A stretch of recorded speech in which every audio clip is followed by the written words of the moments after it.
Welcome to focus power. तो आज की जो अपडेट होने वाली है वो है UK triple S C I T I instructor vacancy से रिलेटेड होने वाली है।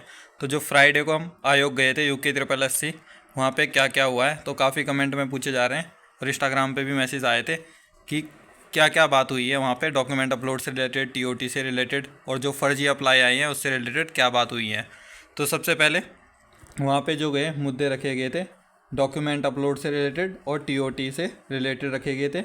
और तीसरा मुद्दा था कि जो ये फर्जी अप्लाई आए हैं उसका क्या सॉल्यूशन होने वाला है। तो जो हमारी मांग थी कि डॉक्यूमेंट अपलोड कराए जाएं जिससे कि ये फर्जी जो बिना सर्टिफिकेट वाले हैं वो बाहर हो सकते हैं।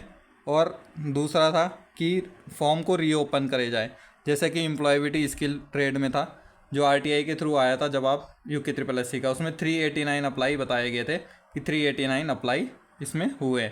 लेकिन जो एलिजिबल कैंडिडेट है टोटल 34 ही कैंडिडेट है जो इसमें फॉर्म फिलअप कर सकते थे, और वो उन्होंने भी फॉर्म फिलअप नहीं करा है।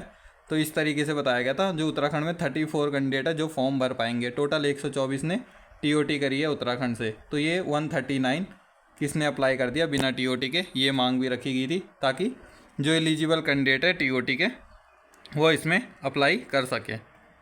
सेकंड था कि सबसे पहले बात किस मुद्दे पे हुई, तो जो डॉक्यूमेंट अपलोड था, डॉक्यूमेंट अपलोड के लिए जो बात हुई थी वहाँ पे उन्होंने डॉक्यूमेंट अपलोड के लिए मना कर दिया कि आयोग के पास ऐसा कोई सिस्टम है ही नहीं, या फिर आयोग जो भी नियमावली आयोग के द्वारा दी गई है, डिपार्टमेंट के द्वारा आयोग को दी गई है, उसमें ऐसा कोई लिखा ही नहीं गया कि डॉक्यूमेंट अपलोड करवाना है। तो इस वजह से वो डॉक्यूमेंट अपलोड नहीं करा पाएंगे, उन्होंने साफ साफ मना किया। तो उसी बात पे जो भी कैंडिडेट थे वहाँ पे उनका मुद्दा था कि इस तरीके से तो फर्जी वाले कैंडिडेट जो हैं वो मेरिट में आके अपना करवा सकते हैं, फर्जीवाड़ा होने की आशंका है। तो उसमें भी वहाँ पे जो अधिकारी मौजूद थे उनके द्वारा कहा गया जब भी डीवी होगा तो जो भी कौशल विकास मंत्रालय से रिलेटेड जो डिपार्टमेंट होता है, जिनको टेक्निकल नॉलेज है कि कौन सा सर्टिफिकेट लगेगा, उनको बुलाया जाएगा डीवी के टाइम पे। और अगर वो एलिजिबल नहीं होते हैं तो नेक्स्ट वेटिंग लिस्ट जल्दी ही लगाई जाएगी। इस तरीके से आपका जो फर्जीवाड़ा वाला काम है इसमें कमी करने के लिए उन्होंने कहा है, इस तरीके से होगा, लेकिन डॉक्यूमेंट अपलोड नहीं हो पाएगा।